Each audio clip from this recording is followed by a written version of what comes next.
Good morning. So this morning I was called to speak about boundaries. So often people who have anxiety or get overwhelmed easily, part of the reason is because we're very empathetic and we can feel other people's feelings and imagine what it'd be like. And we take those emotions on sometimes. And so in that process of taking them on, we lose us.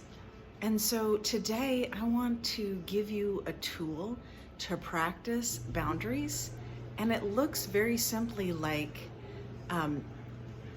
imagining you're at arm's length, that you have a bubble around you, and in between you and anybody else that you come in contact with, there is a rose, like a pretty pink, purple, red rose, and yellow, white. And in between you and that other person, the reason for a rose is because roses are symmetrical, and in all things the universe, symmetry is a good thing. So the rose represents just the neutrality of between you and anybody else. And you give people permission, you give yourself to have your permission to have all your feelings and be in control of those feelings, and then you give everybody else that same option.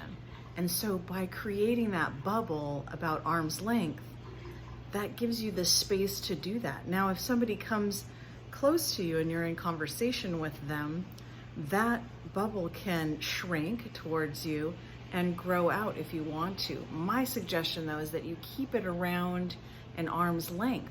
And that's not a protection thing, it's just a reminder that you get to decide how you're feeling and what's going on, and you get to also decide what energy you're bringing into that bubble, back and forth, and what you're releasing out of that bubble.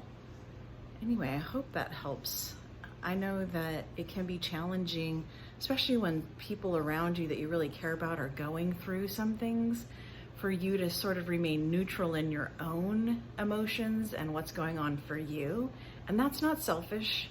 I know it may seem selfish because you're an overly caring person and you're very empathetic, but the reality is you get to have control of you and they get to have control of them, and you can still be empathetic inside your bubble. It doesn't matter. You can still feel the feelings and recognize that they're for the other person and not inherently in you. Anyway, I hope that helps today. That's just what came up for me. I hope you have a wonderful day. Peace.